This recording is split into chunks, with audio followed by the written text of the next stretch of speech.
Josh Neighbors joins us now, Crystal Ball College football.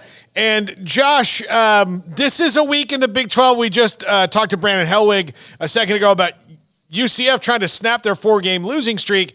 They run into a West Virginia team that's also trying to snap a little skid of their own. And this is, I don't want to say it's a must-win for UCF, in my opinion. It's not necessarily for West Virginia, but if both of them want to reboot, this is a good week to do it. Yeah, it's good to be with you, Paul, as always. So West Virginia is coming off 2 really difficult losses for them. Obviously, the Houston loss, a bit more difficult for them with the Hail Mary situation that happened in the end of that game. And then you've got the loss last week to Oklahoma State. And I think that loss in particular exposed to me that they're starting to run out of gas, especially on the defensive side of things.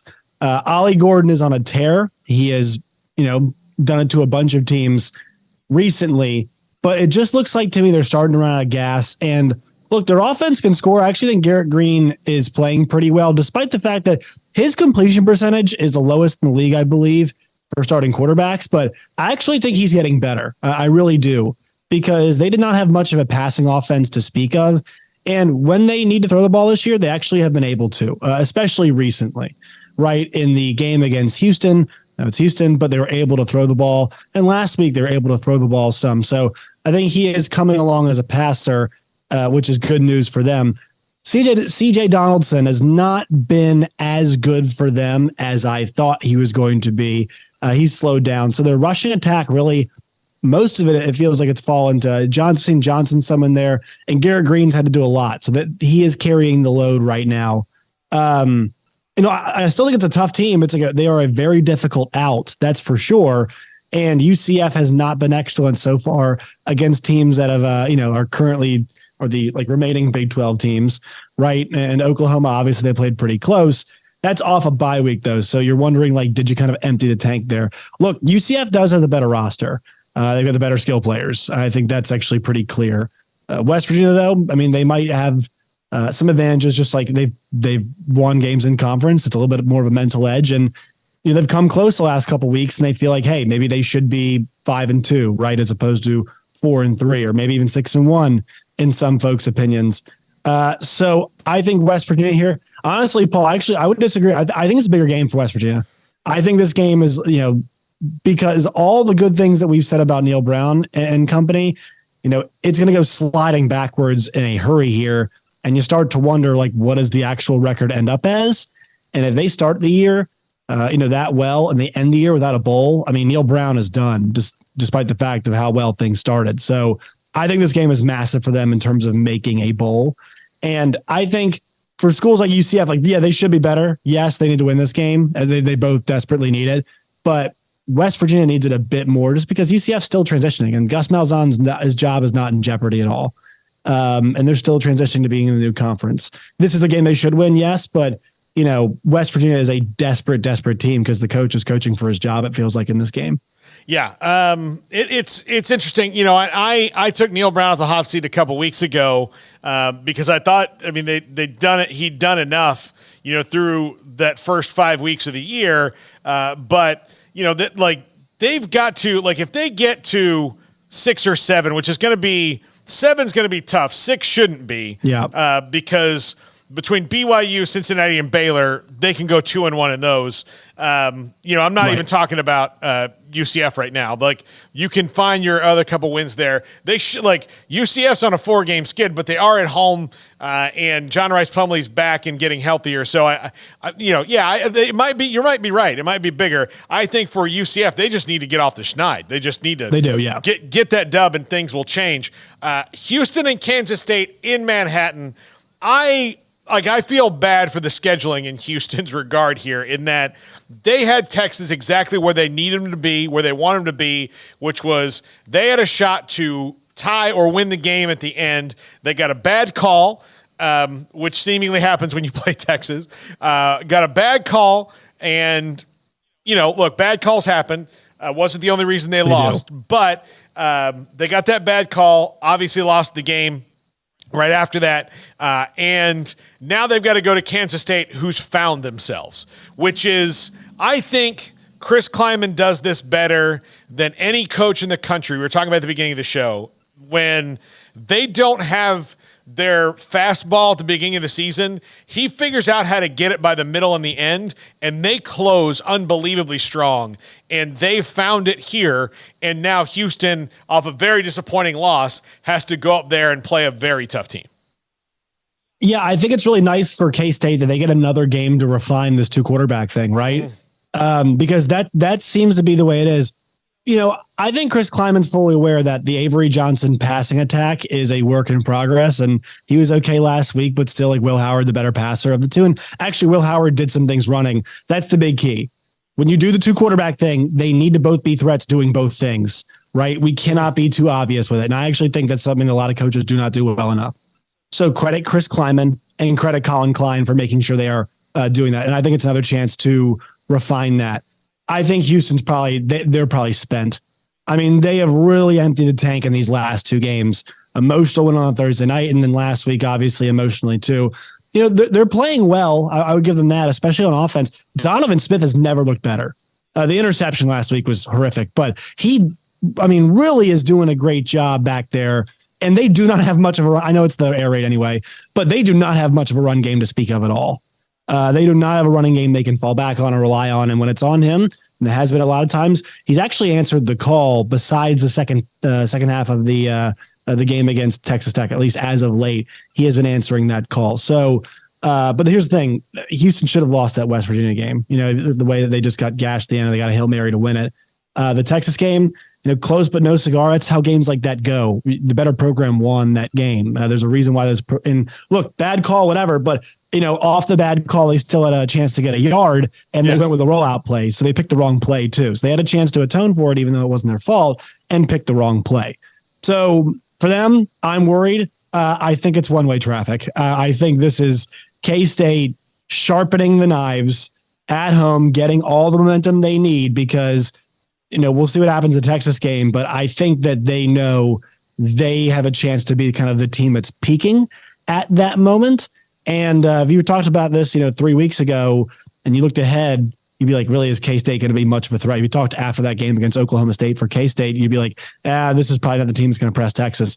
That narrative is flipped. They're definitely that team, and they can kind of sharpen the knives this week. I think it's going to be a hammer down situation for K-State. Yeah, just as far as like stylistically, not a great matchup for Houston. Just not like just one of those things where Houston could be better than they are, but they've never really, like, teams that play like Kansas State, that's not really their bag. They did. Yeah, and you saw it last week, like last drive, like they just ran the ball. Texas ran the ball right at Houston. Were able to just, they're like, Malik Murphy, okay, that one pass was behind, he threw that one rocket, and they're like, let's run the ball, and it worked. And they moved. I think the Houston defense will be a little bit tired now. Yeah, we'll talk about Malik Murphy in a second. But Oklahoma and Kansas, the best matchup in the league this week.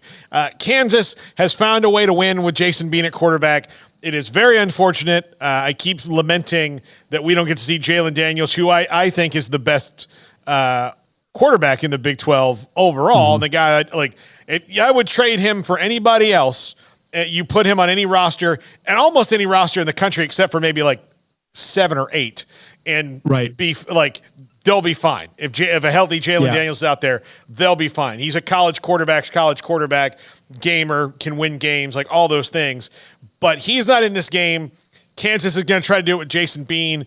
I think last year, like Oklahoma beat Kansas last year, Kansas has Jalen Daniels in the game. I don't think it's the same thing, right? Or the whole game, whatever it was. But I think if Jalen Daniels is the whole game against Oklahoma, or that, it's a different thing. This is a different Oklahoma team. They got their scare last week. I feel a little bit nervous for Kansas, because Oklahoma is going to try to be making statement wins from here on out, because they've got a committee to impress.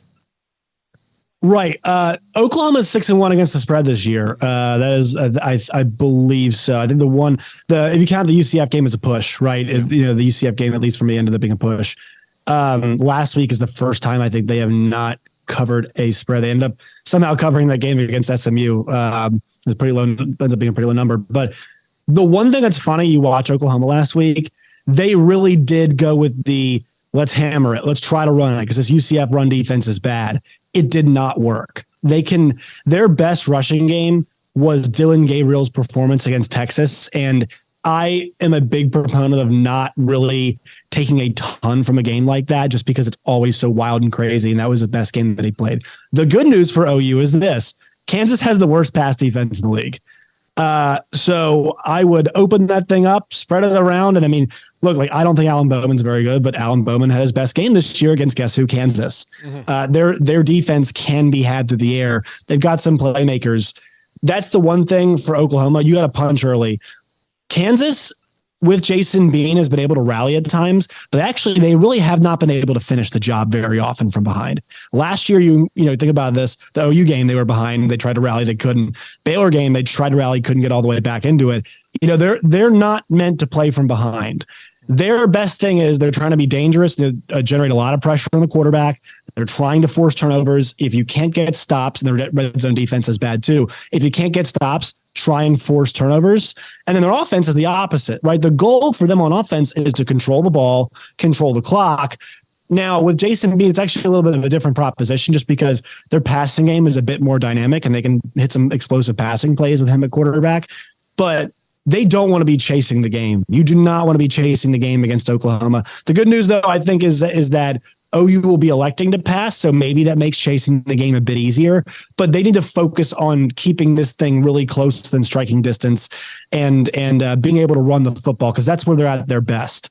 They don't want to be having to pass the ball constantly all the time. They want to be able to try and run the football. And Oklahoma's rush defense, I've heard a whole lot. Dusty Dvorak said it last week on the broadcast a bunch.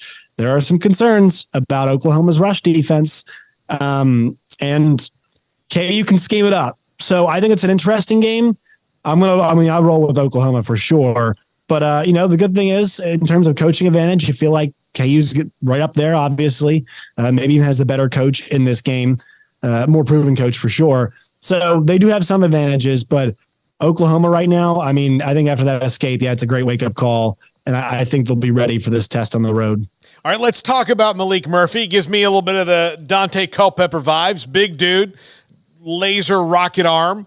Like the throw you talked about was ridiculous. Horrific.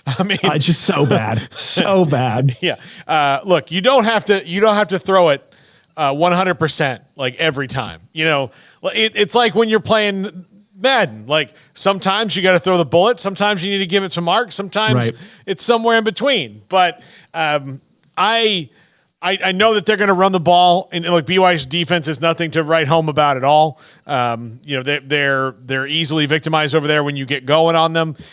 It's going to be interesting to see though how Sark builds this offense around Malik Murphy for what I'm assuming is 2 or 3 weeks. They've been very vague on Quinn Ewers. But those kind of AC joint things are usually 2 to 4. So I'm thinking probably 2 to 3 that they're going to have to roll with Malik Murphy. Yeah, this game was about Texas. Like, let's just quickly mention BYU. I don't know how they're 5-2. It is unbelievable. That is a bad football team, Paul. They're bad.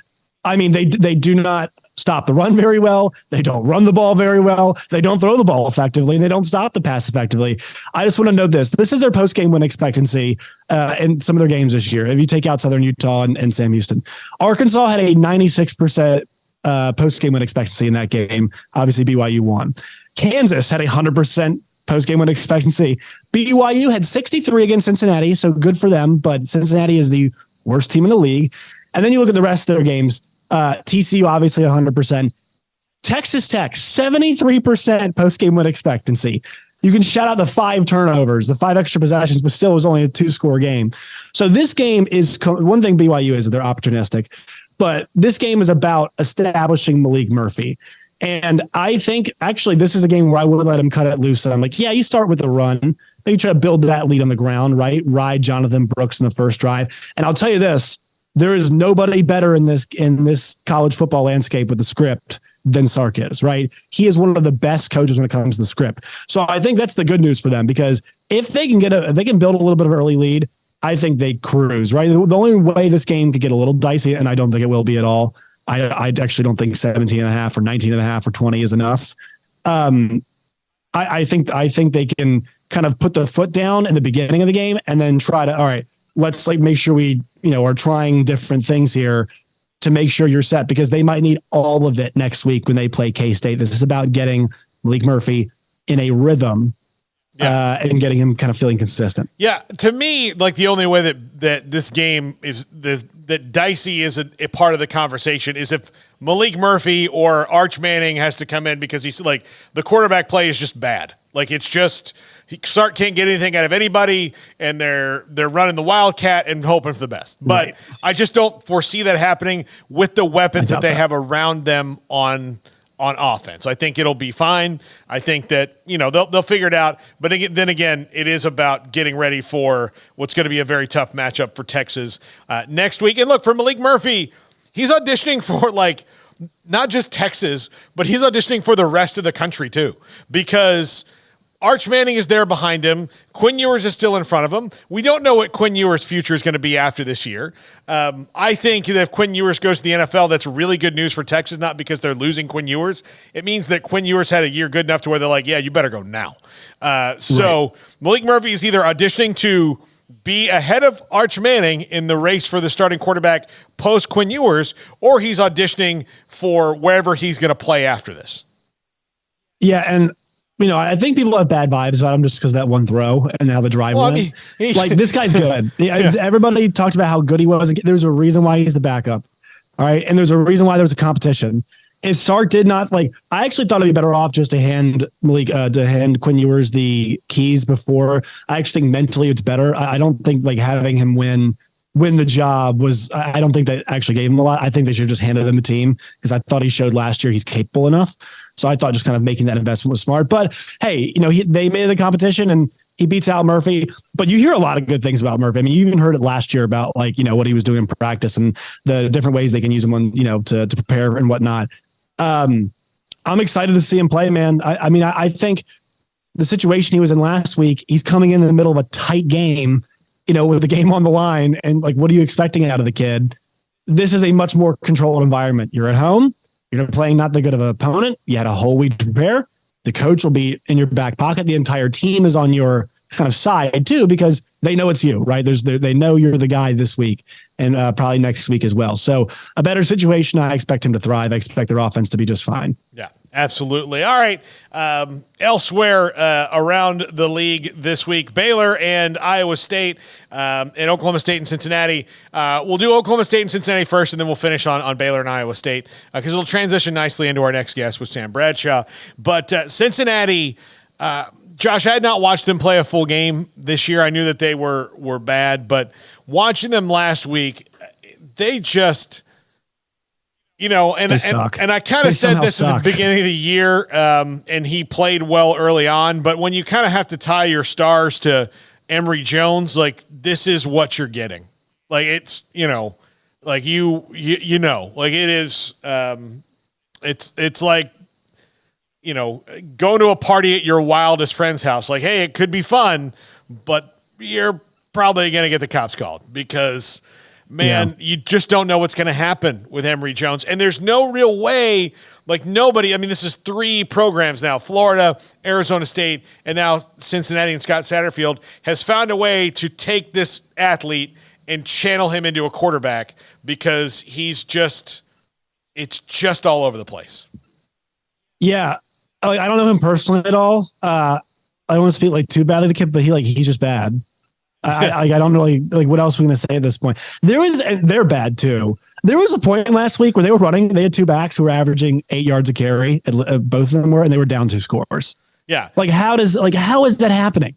Yeah. And I know they had a chance there at the end, but back-to-back weeks, Vegas has been handing me free money because they made him a favorite at home. And look, the BYU game too, they did outplay BYU, but he made a crippling mistake in the beginning of the game with a pick 6. And then also the Iowa State game too. And also think about the game against Oklahoma, right? It was a close game, stuck in neutral most of the time. They just didn't have a guy good enough to go and grab the game, or at least try and grab the game.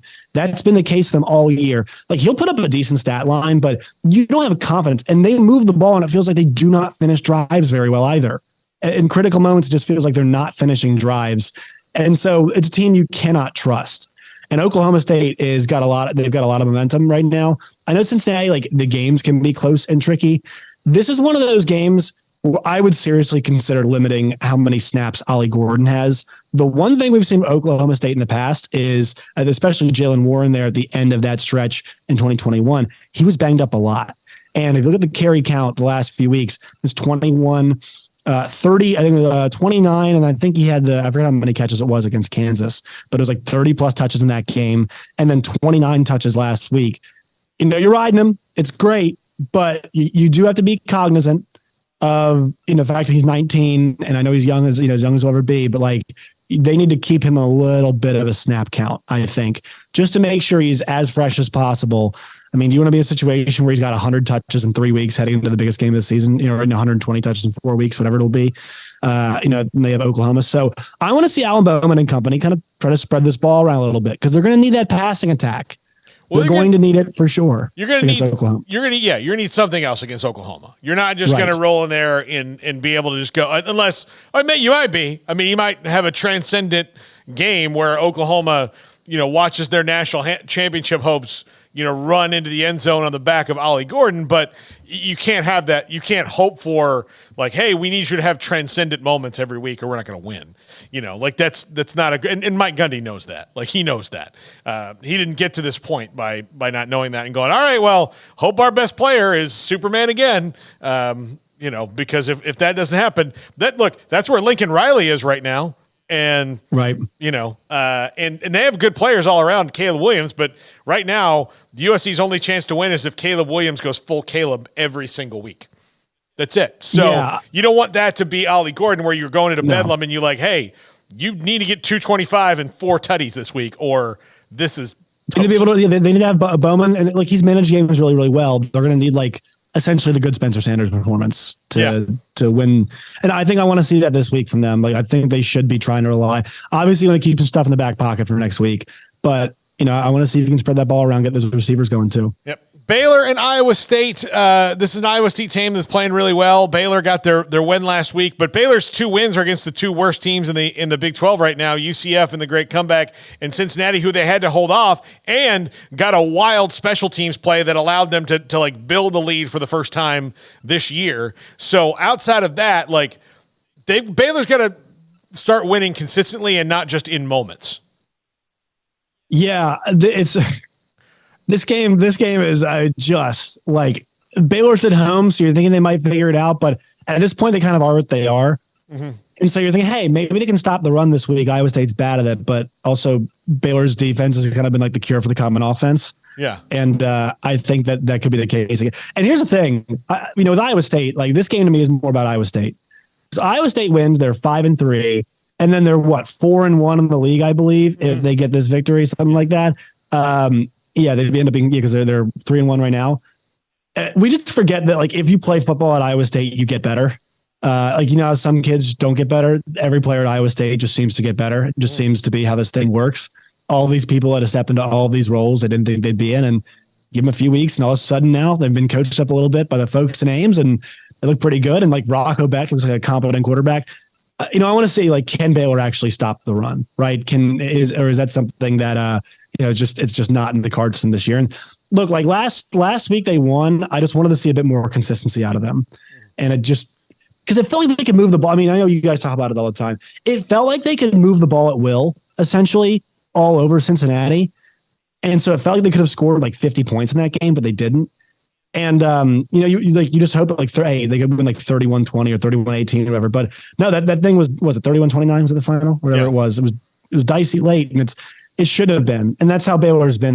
They have not been good enough when it's mattered. And yeah, I expect a tight game in this one. I want to roll with Baylor because here's the thing. If Baylor wins this game, they're actually above 500 in the league, which would be crazy. And you made a good point. Yeah. The wins have come against the worst teams. A couple of them have, but, their 3 wins are turning point game. Their 3 wins are LIU, a miracle comeback against UCF, and Cincinnati. And they have not won an FBS home game in 370 days. Yikes. I mean, so there is some weird stuff going on. All right, one national game I think I need to ask you about. The rest of them are kind of I mean, it'd be weird to even throw them out there because it's not that weak. There's going to be upsets. There always are, but it's hard to pick where they are. But Oregon and Utah. You mentioned Utah in the way that they played Baylor earlier this year. They're coming into the Big 12 next year, obviously. I think everybody in the room here picked Oregon except for Emory picked Utah because they're just Kyle Whittingham's coaching them up in a way. But I think the difference in this game is that Bo Nix exists and he exists as an Oregon Duck. And that's probably going to be the difference in that their defense will probably give him fits, but he's just too good right now.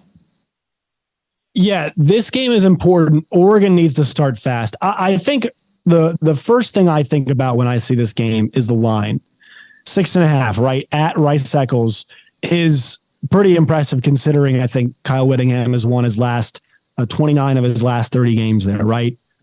So Oregon is getting the respect of like a top 5 or 6 team, I think, kind of line-wise. And I think they are. I think they've got an excellent roster. I think they're a well-coached team. They need to start fast because it feels like things snowball at Rice Eccles. Like that is not one of those situations where you want to have a fumble and like a 3-and-out to start the game because it's 10-0 and you don't want to be climbing out of a hole. The one problem, though, I mentioned like 10-0, they could climb out of that. But Bryson Barnes, he was good last week, but USC's defense does not have a pulse. And this Oregon defense does. And so it's about when you turn Oregon over, if you do, and Bo Nix, once again, has been very good at taking care of the football. If you do, you need to get 7. Like, there is no doubt about that. You have to, because if you're trading field goals in moments where you need touchdowns, Oregon's probably going to beat you. I mean, Washington really maximized their performance against Oregon. I felt like Washington played the best game they possibly could, and they barely got out of there with a win. Yeah, I think Washington, the difference in that game was Washington being at home. Like that was what it was to me. Yeah, that was solely the difference in that game. Yeah, that was the difference in the game. And Dan Lanning, knowing that, like I don't like. I want to talk about this right before we go, because I think you and I are on the same page on this. I have no problem with anybody going for a 4th down. Situationally, if it makes sense, if you like, especially if you're like, yeah, this is how it's going to be. I think coaches are not used to this yet, and you're seeing like Houston bad plays on 4th down. That Oregon-Washington game, they called a lot of bad plays on 4th down. I watched Mike Norvell call some really interesting plays that are like not. How about our guy Gus Malzahn on the 2-point the 2-point conversion? Yeah, basically Gus Malzahn, like the 4th down, like when you're in those situations, like you've got to, especially if you're more than like a yard, like a yard or more, like not even like the full yard or more. I think you need to have something that is very high percentage, whatever it's going to be. You know, it's got to be super high percentage. And it just seems like everybody's trying to catch the other guy off guard. And, you know, if Dan Lanning Will Stein calls high percentage plays in the Oregon game, Oregon wins by 21. Like that's how they could have flipped that one. They didn't though. And like, if Houston calls a better play on 4th down after the bad call, they might win the game. Like it's those things that are kind of like they bug me. And I know that I'm just watching. Going forward on 4th down was the right call. Like just the play call was bad. You need to make sure you follow through on the play call. And but I think Dan Lanning's a good coach, and I was really impressed. Once again, like I thought Oregon. I came away from that Washington game thinking Oregon was a better team. I felt pretty confident in that. And I thought Washington, wow, that was an unbelievable effort from them. Much like the Texas-Oklahoma game, I kind of felt the same way, but more so in the Oregon game I did. I think Oregon, though, is poised to I think they're going to win this game. I know Bryson Barnes has a lot of confidence. I know how good Kyle Whittingham is at Rice Eccles. This Oregon team just feels a little bit different than most of the Oregon teams because the quality of player on the outside in this game is not as high as it was. And, Irving's a massive difference maker, obviously, too. Like the Utah defense has been stout, but, I think this is the unit up front for Oregon that can just kind of keep that force going and going and going. That can eventually impose their will because they've done a pretty good job of that this year. Yeah, absolutely. Josh, thanks a lot. We'll talk to you again next week, buddy. Yep. Sounds good. All right. Sam Bradshaw